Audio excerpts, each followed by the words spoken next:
¿Sabías que en el mundo de las biotecnológicas un solo avance científico puede disparar el precio de las acciones? Es una carrera constante por curar enfermedades y quien llegue el primero se lleva el premio. ¿Podemos predecir quién ganará y adelantarnos? Quédate, porque hoy analizaré 3 catalizadores clave de 3 empresas para este primer trimestre de 2025. Bienvenidos a Taxi Biotech, un programa para conocer noticias y novedades del mundo de la biotecnología y aprender y conocer su impacto en la bolsa de valores. Los datos de acciones que aquí muestro son un síntoma del devenir de las empresas o sus ensayos clínicos y no constituyen ninguna recomendación de inversión. Esto es puro entretenimiento. Hoy arrancamos en Asturias, en la ruta del Cares, un camino como la biotecnología, con túneles, con puentes, desfiladeros, que si vamos caminando poco a poco podremos disfrutar de este maravilloso viaje. Si quieres que visite tu ciudad, pónmelo en los comentarios. Hace pocos días compartí en X una lista con compañías que actualizaban sus previsiones para el año 2025 y me centré en concretar solo los catalizadores científicos que tendrían en este primer trimestre. Los catalizadores son eventos importantes como resultados de ensayos clínicos que pueden influir en el valor de una acción de manera significativa. Una lista bastante larga, pero hoy analizaré solo 3 de ellas. Vamos allá con la primera, EyePoint Pharmaceuticals, quien decía en una nota de prensa el día 13 de enero que tendrían datos completos de su fase 2 para edema macular diabético en este trimestre. El ensayo clínico busca comprobar si el fármaco mejora la visión y reduce la necesidad de más pinchazos oculares con medicamentos estándar. Vamos a verlo en detalle. Primero, usan esta tecnología de implantación ocular, un dispositivo biodegradable de tamaño minúsculo, ahí lo veis, que en este caso lleva un inhibidor VEGF. Esto ayuda a bloquear el factor que causa la permeabilidad de los vasos sanguíneos y mejora el pronóstico de esta enfermedad. Vale, para saber si este ensayo clínico va a tener buenos resultados o no, podemos ver los resultados intermedios que han ido presentando. Vemos como el 28 de octubre presentaron resultados intermedios a las 16 semanas. Para comprobar si el fármaco funcionaba, usaron el test de agudeza visual y mejora de visión, y comparaban su fármaco contra la terapia estándar, el Eylea 2 mg. Aquí en los resultados vemos que mejora en ambas escalas al control y no tiene efectos adversos graves. Los pacientes tratados con este fármaco son capaces de leer más letras que los pacientes controles, no presenta casos de eventos adversos y casi lo mejor de todo, el 82% de los pacientes no tuvieron que utilizar medicación de rescate mediante nuevos pinchazos, lo cual es muy bueno porque esto no solo mejora su calidad de vida, sino que podría posicionar a EyePoint como un líder en el tratamiento del edema macular, ya que la mitad de los pacientes en la terapia estándar tuvieron que pincharse otra vez.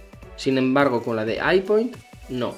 En el trial aparece definido como endpoint primario la diferencia con el fármaco control en el uso de medicación de rescate, y como secundario las mejoras visuales, lo cual esto es otro punto a favor, porque las diferencias así son todavía más notables. Fijaos, para tener una referencia de lo que implican estos datos de agudeza visual y mejora de visión, esos números de mejora de letras a la hora de leer, se puede ver en el estudio clínico del fármaco de referencia de Bayer.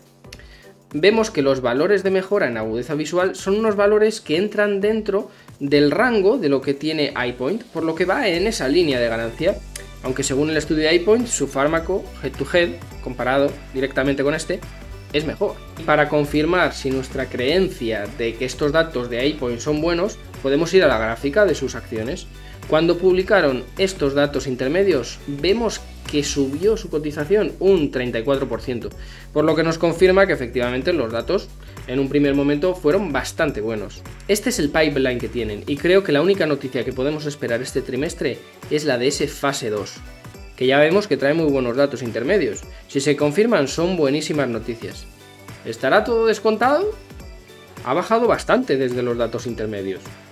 A lo mejor nos interesa tomar posiciones. Deja tu opinión en los comentarios. Además, muy importante, que han dicho que tienen dinero de sobra hasta 2027, por lo que no tenemos que tener miedo a diluciones después de las noticias. Siguiente compañía, Candel Therapeutics, con datos de supervivencia de su fase 2 en cáncer de páncreas y cáncer de pulmón para este trimestre. También presentarán datos en cáncer de próstata en algunas conferencias científicas. Y cash suficiente hasta 2027. Su tecnología para este fármaco, CAM2409, se basa en inyectar un vector adenoviral directamente en el tumor, con la información para codificar la timidina quinasa, derivada del herpes virus. Así, el tumor expresará esta proteína viral que luego se puede combatir con medicamentos genéricos para el herpes. Al llegar el medicamento del herpes, las células tumorales se mueren y favorecen la llegada del sistema inmune, haciendo una especie de inmunoterapia natural. Este fármaco lo tiene en estudio para varios tipos de cáncer, incluido en fase 3 para cáncer de próstata. Lo tienen además con la designación de droga huérfana, lo cual es un punto a favor. Hacemos igual que antes. Vamos a ver cómo han sido los datos intermedios.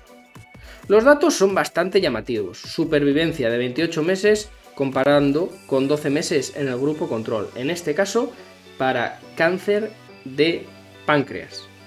Y a los 24 meses sobreviven el 71,4% de los pacientes con esta terapia, mientras que solo sobreviven el 16% con quimioterapia. Y además, con buena seguridad para estos pacientes. Después de presentar estos datos, no es de extrañar que su acción se disparara más de un 250% ese día. Sin embargo, el 26 de mayo del año pasado presentaron datos de este mismo fármaco, pero para la otra enfermedad que están probando, cáncer de pulmón de células no pequeñas. Y la acción cayó. ¿Cuánto cayó? Aproximadamente un 38%. Aquí lo tenemos. ¿Por qué? Bueno, pues a lo mejor no eran resultados tan espectaculares como los de páncreas. Vieron una supervivencia de 20,6 meses comparado con 11,6 meses con la terapia estándar en otros ensayos clínicos. Este no es un head-to-head. Sigue siendo un sistema seguro y sigue activando el sistema inmune. Presentaron un póster con los resultados de ese estudio, hecho en 80 pacientes, divididos en dos cohortes, una con cáncer estable y otra con progresividad de la enfermedad.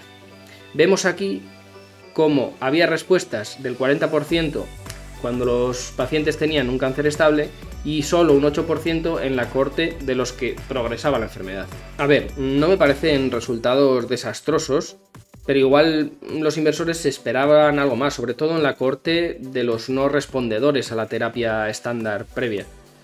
En el caso anterior de iPoint, vuelvo al caso anterior de la gráfica de iPoint, vemos que teníamos una gráfica que bajaba bastante desde el anuncio de los resultados intermedios. Sin embargo, en este caso se mantiene muy por encima de los niveles de la noticia previa. También es cierto que la capitalización de esta empresa, de Candel Therapeutics, es menor que la anterior.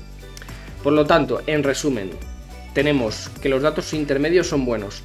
Tienen cash, por lo que podemos tener confianza de no enfrentarnos a diluciones. Y tenemos un catalizador súper importante en las próximas semanas. Bueno, yo creo que aquí la tesis está bastante clara. Seguimos y vamos con la última a analizar. Werewolf Therapeutics, quien anunciaba que presentarían datos de su fase 1 evaluando WTC-124 en la primera mitad de 2025. Su fármaco es una citoquina, IL-2 en este caso, que va conjugada para activarse localmente donde está el tumor. Lleva aquí unos complejos de inhibición y cuando llega a donde está el tumor le pinchan una proteasa y entonces actúa IL-2, que sirve para que actúe el sistema inmune. Dicen aquí que presentaron datos en la Sociedad para la Inmunoterapia del Cáncer. Vamos a ver su póster.